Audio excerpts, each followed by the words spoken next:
Welcome back to Heroes on Our Island. I'm your host, Mike Stevens. Let's go to Setauket now to meet a man who's been fighting prostate cancer for 15 years. And along the way, as he fights, he's helping others as well. Wendy Gillette has his inspirational story. Hi, Doctor. Hey, Rich, how are you? Richard Hematology of Levittown gets a clean bill of health during his recent doctor's visit. Everything's going well. I have no complaints. Nothing's bothering me, which is good. A knock on wood. It's a major improvement for Hematology, who's been battling prostate cancer since 1992, a devastating diagnosis. I didn't hear a word the doctor said after that. Everything just went blank. I saw his lips moving, and I was just dazed. Hematology underwent a number of treatments over the years, which brought improvement, but the disease always resurfaced, even after hormone therapy. You have to, balance it, or compartmentize it, as I like to say, Otherwise, you go out of your mind, and, that you learn to survive. A few years ago, Hematology came to Nshoa Hematology Oncology Associates after the cancer had spread to his lower spine. He discussed all the possible treatment options with his doctor, Jeffrey Vasurka. Now there are more options than ever before. This is a great year for prostate cancer, as we've seen multiple new medications come out for the treatment of these men. Doctors say the new treatments have far fewer side effects compared to traditional chemotherapy.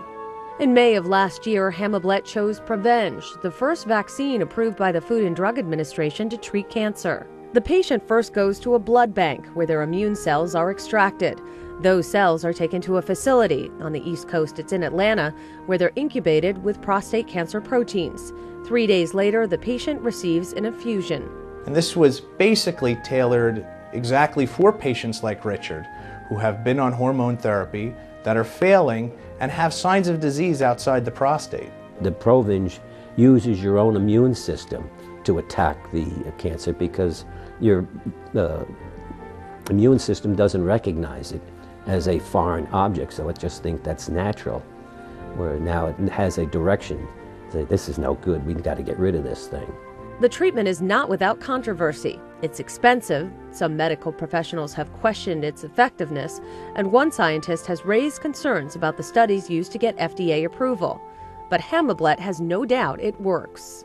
Last fall I went for an MRI and the cancer was gone. It's like a miracle, So, it's like my prayers were answered. He's trying to spread the word about the new possible treatments that are available. And hopefully it can help other men with prostate cancer. Because there are so many men like Hematology. Hundreds of thousands are diagnosed with prostate cancer and tens of thousands die from the disease every year. It's estimated 1 in 6 men will be diagnosed with prostate cancer during their lifetime. Hematology urges men to get tested and keep track of their PSA levels, which stands for prostate-specific antigen. The levels often rise in men with prostate cancer. Ask him what your numbers are. A lot of guys go to the doctor and says, what was your PSA number? I don't know.